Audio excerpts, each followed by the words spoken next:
नमो भगवते वासुदेवाय। राधे राधे।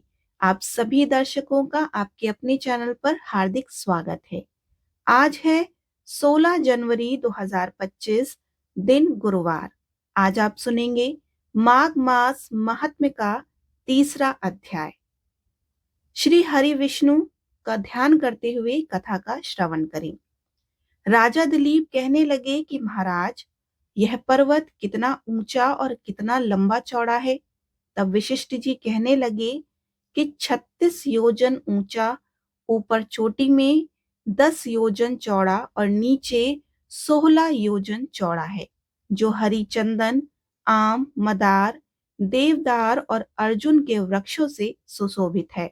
दुर्भिक्ष से दुखी होकर इस पर्वत को फल और फूलों से परिपूर्ण देखकर भृगु वहीं रहने लगे और यहाँ पर कंदराओं, वनों और उपवनों से बहुत दिनों तक तप करते रहे। इस प्रकार जब भृगु ऋषि वहां पर अपने आश्रम पर रह रहे थे, तो एक विद्याधर अपनी पत्नी सहित उतरा। वे अत्यंत दुखी थे। उन्होंने भृगु ऋषि को प्रणाम किया और ऋषि ने बड़े मीठे स्वर में उनसे कहा कि हे विद्याधर, तुम बड़े दुखी दिखाई देते हो, इसका क्या कारण है? तब विद्याधर कहने लगा कि महाराज, पुण्य के फल को पाकर, स्वर्ग पाकर तथा देवतुल्य शरीर पाकर भी मेरा मुख व्याघ्र जैसा है। मेरे दुख और अशांति का यही एक कारण है। न जाने किस पाप का फल है। मेरे चित्त की व्याकुलता का दूसरा कारण भी सुनिए। मेरी पत्नी अति रूपवती, मीठा वचन बोलने वाली, नाचने और गाने की कला में अति प्रवीण, शुद्ध चित्त वाली, सातों सुरों वाली, वीणा बजाने वाली, जिसने अपने कंठ से गाकर नारद जी को प्रसन्न किया, नाना स्वरों के नाद से वीणा बजाकर कुबेर को प्रसन्न किया, अनेक प्रकार के नाच ताल से शिवजी महाराज भी अति प्रसन्न और रोमांचित हुए। शील, उदारता, रूप तथा यौवन में स्वर्ग की कोई अप्सरा भी इस जैसी नहीं। कहाँ ऐसी चंद्रमुखी स्त्री और कहाँ मैं व्याघ्र मुख वाला। यही चिंता सदैव ही मेरे हृदय को जलाती है। विद्याधर के ऐसे वचन सुनकर तीनों लोकों की भूत, भविष्य और वर्तमान की बात जानने वाले तथा दिव्य दृष्टि वाले ऋषि कहने लगे कि हे विद्याधर, कर्म के विचित्र फलों को प्राप्त होकर ज्ञानी पुरुष भी मोह को प्राप्त हो जाते हैं। मक्खी के पैर जितना विष भी प्राण लेने वाला हो जाता है। छोटे छोटे पापों का फल भी अत्यंत दुखदायी हो जाता है। तुमने माघ मास की एकादशी का व्रत करके द्वादशी न आने तक शरीर में तेल लगाया, इसी पाप कर्म से व्याग्र हुए हो। एकादशी के दिन उपवास करके द्वादशी को तेल लगाने से राजा पुरुवा ने भी कुरूप शरीर पाया था। तब वह अपने कुरूप शरीर को देखकर दुखी होकर हिमालय पर्वत पर देव सरोवर के किनारे पर गए। प्रीतिपूर्वक शुद्ध स्नान कर कुशा के आसन पर बैठकर भगवान कमल नेत्र, शंख, चक्र, गदा, पद्म के धारण करने वाले पीतांबर पहने, वन वाला धारण किए हुए विष्णु का चिंतन करते राजा पुरूरवा ने 3 मास तक निराहार रहकर भगवान का चिंतन किया। इस प्रकार 7 जन्मों में प्रसन्न होने वाले भगवान राजा के 3 महीने के तप से ही अति प्रसन्न हो गए और माघ की शुक्ल पक्ष की एकादशी को प्रसन्न होकर भगवान ने अपने शंख के जल से राजा को पवित्र किया। भगवान ने उसके तेल लगाने की बात याद दिलाकर सुंदर देवताओं का सा रूप दिया, जिसको देखकर उर्वशी भी उसको चाहने लगी और राजा कृत कृत होकर अपनी पुरी को चला गया। भृगु ऋषि कहने लगे कि हे विद्याधर, इसलिए तुम क्यों दुखी होते हो? यदि तुम अपना यह राक्षसी रूप छोड़ना चाहते हो तो मेरा कहना मानकर जल्दी ही पापों को नष्ट करने वाली हेमकुट नदी में माघ में स्नान करो, जहां पर ऋषि सिद्ध देवता निवास करते हैं। जब मैं इसकी विधि बतलाता हूँ, तुम्हारे भाग से माघ मास आज से 5वें दिन ही आने वाला है। पौष शुक्ल एकादशी से इस व्रत को आरंभ करो। भूमि पर सोना, जितेंद्रिय रहकर दिन में 3 समय स्नान करके महीना भर निराहार रहो। सब भागों को त्याग कर तीनों समय भगवान विष्णु का पूजन करो। जब तुम द्वादशी को शिवजी स्तोत्र और मंत्रों से पूजन करोगे तो तुम्हारा मुख देखकर सभी चकित हो जाएंगे और तुम अपनी पत्नी के साथ सुखपूर्वक क्रीड़ा करोगे। माघ मास के प्रभाव को जानकर सदा माघ में स्नान करो। पाप दरिद्रता से बचने के लिए मनुष्य को सदा यत्न से माघ मास का स्नान करना चाहिए। स्नान करने वाला इस लोक तथा परलोक में सदा सुख को पाता है। वशिष्ठ जी कहते हैं कि हे दिलीप, भृगु जी के ऐसे वचन सुनकर वह विद्याधर अपनी पत्नी सहित उसी स्थान पर पर्वत के झरने में माघ का स्नान करता रहा और उसके प्रभाव से उसका मुख देव सदृश हो गया और वह मणिग्रीव पर्वत पर आनंद से रहने लगी। भृगु जी भी नियम की समाप्ति पर शिष्यों सहित ईवा नदी के तट पर आ गए। इस प्रकार माघ मास महात्म्य का 3रा अध्याय संपूर्ण हुआ। बोलिए श्री हरि विष्णु भगवान की जय। अब आप सुनेंगे श्री नारायण कवच। नारायण कवच भगवत पुराण के 6ठे स्कंद के अध्याय 8 में आता है। यह देखा और अनदेखी हमारे दुश्मनों से खुद को बचाने के लिए एक कवच है। नारायण कवच एक बहुत ही संक्षिप्त स्तोत्र है जिसमें केवल 24 श्लोक हैं। इसे दिन में एक बार पढ़ना चाहिए और मुश्किल से इसमें 10 मिनट लगते हैं। इस प्रक्रिया को अग्नय और करन्यास कहा जाता है। श्रीमद् भागवत के अध्याय 8 में नारायण कवच के संबंध में न्यास व कवच पाठ हेतु बताया गया है। श्री भगवान श्री हरि गरुड़ की पीठ पर अपने चरण कमल रखे हुए हैं। अड़िमा आदि 8 सिद्धियां उनकी सेवा कर रही हैं। राजा परीक्षित ने पूछा कि भगवान, देवराज इंद्र ने जिससे सुरक्षित होकर शत्रुओं की चतुरांगिनी सेना को खेल खेल में अनायास ही जीत कर त्रिलोकी की राजलक्ष्मी का उपभोग किया, आप उस नारायण कवच को सुनाइए और यह भी बतलाइए कि उन्होंने उससे सुरक्षित होकर रणभूमि में किस प्रकार आक्रमणकारी शत्रुओं पर विजय प्राप्त करी। श्री शुक्र जी ने कहा कि परीक्षित, जब देवताओं ने विश्व रूप को पुरोहित बना दिया तब देवराज इंद्र के प्रश्न करने पर विश्व रूप ने नारायण कवच का उपदेश दिया। तुम एकाग्रचित्त होकर इसका श्रवण करो। विश्व रूप ने कहा कि देवराज इंद्र, भय का अवसर उपस्थित होने पर नारायण कवच धारण करके अपने शरीर की रक्षा कर लेनी चाहिए।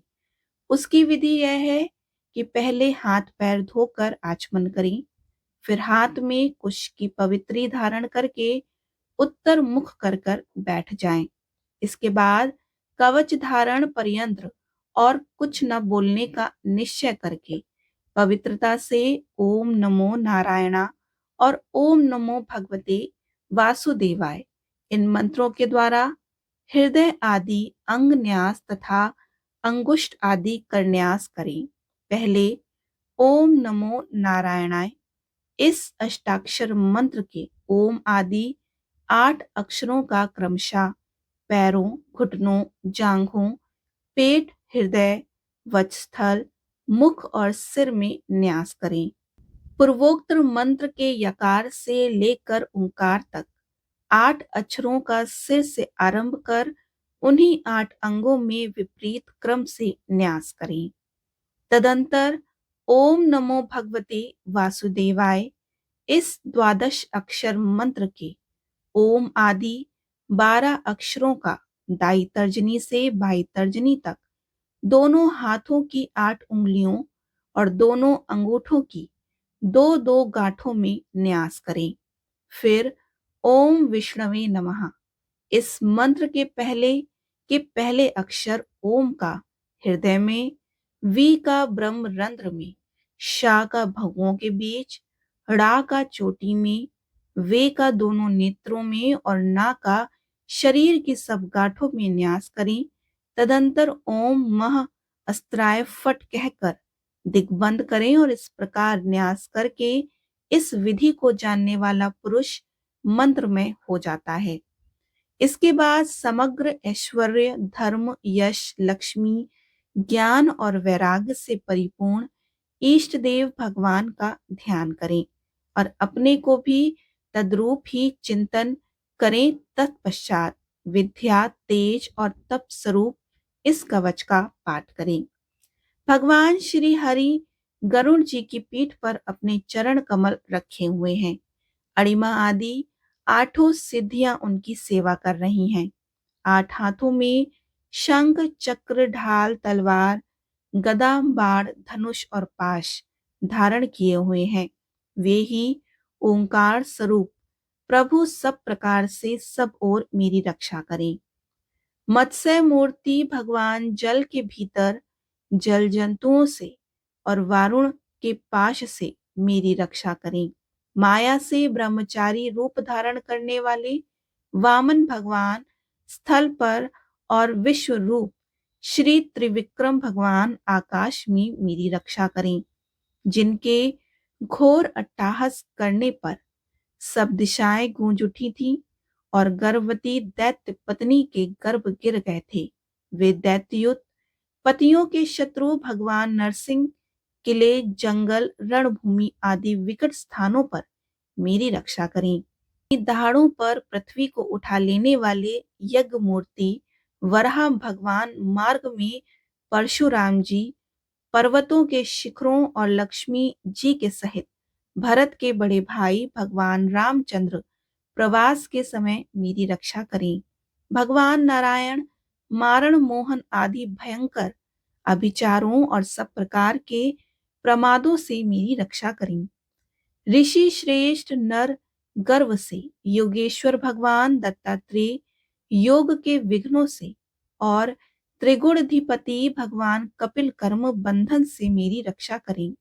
परम श्री सनत कुमार कामदेव से है ग्रीव भगवान मार्ग में चलते समय देव मूर्तियों को नमस्कार आदि न करने पर अपराध से, देवर्षि नारद सेवा अपराधों से और भगवान कच्छप सब प्रकार के नरकों से मेरी रक्षा करें। भगवान धन्वंतरी कुपत से, जितेंद्र भगवान ऋषभ देव सुख दुख आदि भयदायक द्वंद्वों से, यज्ञ भगवान लोकापवाद से, बलराम जी मनुष्यकृत कष्टों से और श्री शेष जी क्रोधवश नामक सर्पों के गणों से मेरी रक्षा करें। भगवान श्री कृष्ण द्वैपायन व्यास जी अज्ञान से तथा बुद्ध देव पाखंडियों से और प्रमाद से मेरी रक्षा करें। धर्म रक्षा करने वाले महान अवतार धारण करने वाले भगवान कल की पाप बहुल कल की काल के दोषों से मेरी रक्षा करें। प्रातःकाल भगवान केशव अपनी गदा लेकर कुछ दिन चढ़ जाने पर भगवान गोविंद अपनी बांसुरी लेकर, दोपहर के पहले भगवान नारायण अपनी तीक्ष्ण शक्ति लेकर और दोपहर को भगवान विष्णु चक्रराज सुदर्शन लेकर मेरी रक्षा करें। तीसरे पहर में भगवान मधुसूदन अपना प्रचंड धनुष लेकर मेरी रक्षा करें। सायकाल में ब्रह्मा आदि त्रिमूर्तिधारी माधव, सूर्यास्त के बाद ऋषिकेश, अर्धरात्रि के पूर्व तथा अर्धरात्रि के समय अकेले भगवान पद्मनाभ मेरी रक्षा करें। रात्रि के पिछले पहर श्री वत्सल लक्ष श्री हरि, उषा काल में खड्गधारी भगवान जनार्दन, सूर्योदय से पूर्व श्री दामोदर और संपूर्ण संध्याओं में कालमूर्ति भगवान विश्वेश्वर मेरी रक्षा करें। सुदर्शन आपका आकार चक्र की तरह है और आपके किनारे का भाग प्रलयकालीन अग्नि के समान अत्यंत तीव्र है। आप भगवान की प्रेरणा से सब ओर घूमते रहते हैं और जैसे आग वायु की सहायता से सूखे घास फूस को जला डालती है, वैसे ही आप हमारी शत्रु सेना को शीघ्र से शीघ्र जला दीजिए। कौमुद की गदा आपसे छूटने वाली चिंगारियों का स्पर्श वज्र के समान असहाय है। आप भगवान अजित की प्रिया हैं और मैं उनका सेवक हूँ। इसलिए आप कुष्मांड, विनायक, यक्ष, राक्षस, भूत और प्रेत आदि ग्रहों को भी अभी कुचल डालिए तथा मेरे शत्रुओं को चूर चूर कर दीजिए। शंख श्रेष्ठ, आप भगवान श्री कृष्ण के फूकने से भयंकर शब्द करके मेरे शत्रुओं का दिल दहला दीजिए। एवं यातुन्धाम, प्रथम प्रेत मात्र का पिशाच तथा ब्रह्म राक्षस आदि भयावने प्राणियों को यहाँ से झटपट भगा दीजिए। भगवान की श्रेष्ठ तलवार, आपकी धार बहुत तीक्ष्ण है। आप भगवान की प्रेरणा से मेरे शत्रुओं को छिन्न भिन्न कर दीजिए। भगवान की प्यारी ढाल, आप में सैकड़ों चंद्रकार मंडल हैं। आप पाप दृष्टि, पापात्मा शत्रुओं की आंखें बंद कर दीजिए और उन्हें सदा के लिए अंधा बना दीजिए। सूर्य आदि ग्रह, धूमकेतु आदि केतु, दुष्ट मनुष्य, सर्प आदि रेंगने वाले जंतु, दाढ़ों वाले हिंसक पशु, भूत प्रेत तथा पापी प्राणियों से हमें जो जो भय हो और जो जो हमारे मंगल के विरोधी हों, वे सभी भगवान के नाम, रूप तथा आयुधों का कीर्तन करने से तत्काल नष्ट हो जाएं। ब्रद रथांतर आदि सामवेदीय स्त्रोतों से जिनकी स्तुति की जाती है, वे वेद मूर्ति भगवान गरुण और विश्वसेन से अपने नामोच्चारण के प्रभाव से हमें सब प्रकार की विपत्तियों से बचाएं। श्री हरि का नाम, रूप, वाहन, आयुध और श्रेष्ठ पाशर्द हमारी बुद्धि, इंद्रिय, मन और प्राणों को सब प्रकार की आपत्तियों से बचाएं। जितना भी कार्य अथवा कारण रूप जगत है, वह वास्तव में भगवान ही है। इस सत्य के प्रभाव से हमारे सारे उपद्रव नष्ट हो जाएं। अर्थ लोग ब्रह्मा और आत्मा की एकता का अनुभव कर चुके हैं।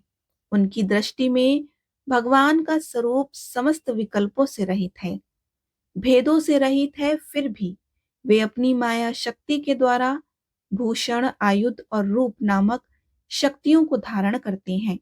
यह बात निश्चित रूप से सत्य है। इस कारण सर्वज्ञ, सर्वव्यापक भगवान श्री हरि सदा सर्वत्र सब स्वरूपों से हमारी रक्षा करे, जो हमें अपने भयंकर अट्टहास से सब लोगों को भय को भगा देते हैं और अपने तेज से सबका तेज ग्रस्त कर लेते हैं। वे भगवान नरसिंह दिशा विदिशा से नीचे, ऊपर, बाहर, भीतर सब ओर से हमारी रक्षा करें। देवराज इंद्र, मैंने तुम्हें यह नारायण कवच सुना दिया। अब इस कवच से तुम अपने को सुरक्षित कर लो। बस फिर तुम अनायास ही सब दैत्य युद्धपतियों को जीत कर लोगे। इस नारायण कवच को धारण करने वाला पुरुष जिसको भी अपनी नेत्रों से देख लेता है अथवा पैर से छू देता है, वो तत्काल समस्त भयों से मुक्त हो जाता है। तो इस वैष्णवी विद्या को धारण कर लेता है, उसे राजा, डाकू, प्रेत, पिशाच आदि और बाघ आदि हिंसक जीवों से कभी किसी प्रकार का भय नहीं होता। देवराज, प्राचीन काल की बात है, एक कौशिक गोत्रीय ब्राह्मण ने इस विद्या को धारण करके योग धारणा से अपना शरीर मरुभूमि में त्याग दिया। जहां उस ब्राह्मण का शरीर पड़ा था, उसके ऊपर से एक दिन गंधर्वराज चित्ररथ अपनी स्त्रियों के साथ विमान पर बैठकर निकले। वहां आते ही वे नीचे की ओर सिर किए हुए विमान सहित आकाश से पृथ्वी पर गिर पड़े और इस घटना से उनके आश्चर्य की सीमा ना रही। जब उन्हें बालखिल्य मुनियों ने बतलाया कि यह नारायण कवच धारण करने का प्रभाव है, तब उन्होंने उस ब्राह्मण देव की हड्डियों को ले जाकर पूर्व वाहिनी सरस्वती नदी में प्रवाहित कर दिया और फिर स्नान करके वे अपने लोक में चले गए। श्री शुक्रदेव जी कहते हैं कि परीक्षित, जो पुरुष इस नारायण कवच को समय पर सुनता है और जो आदर पूर्वक इसे धारण करता है, उसके सामने सभी प्राणी आदर से झुक जाते हैं और सब प्रकार के भयों से मुक्त हो जाता है। परीक्षित, शत शुक्र इंद्र ने आचार्य विश्वरूपी से यह वैष्णवी विद्या प्राप्त करके रणभूमि में असुरों को जीत लिया और त्रिलोक लक्ष्मी का उपभोग करने लगे। बोलिए श्री हरि विष्णु भगवान की जय। लक्ष्मी मैया की जय।